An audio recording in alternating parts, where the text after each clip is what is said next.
پاکستان کے نظریے کا انکار کیا ہے تو ہماری اسٹیبلشمنٹ نے کیا ہے، اور جمعیت علماء پاکستان کے نظریے کے علمبردار ہے۔ اگر اس ملک کے نظریے کا انکار کیا ہے تو ان حکمرانوں نے کیا ہے، ہم نے اس نظریے کا علم بلند رکھا ہوا ہے۔ اگر لا الہ الا اللہ کا نعرہ لگا تھا، آج بھی اس نعرے کی آواز ہم لوگ ہیں۔ تم نے تو اس نعرے کو خاموش کر دیا، اس نعرے کے ساتھ دھوکہ کیا۔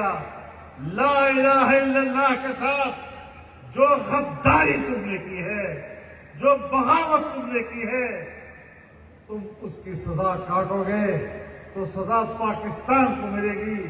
تم نے تو پاکستان کی تباہی کا راستہ لیا ہوا ہے، تم نے تو پاکستان کو ختم کرنے کا راستہ لیا ہوا ہے۔ اور میں اپنا ایک جملہ آج ایک بار پھر دہرانا چاہتا ہوں کہ پاکستان کے قیام میں بھی تمہارا کوئی کردار نہیں، پاکستان کی بقا میں بھی تمہارا کوئی کردار نہیں۔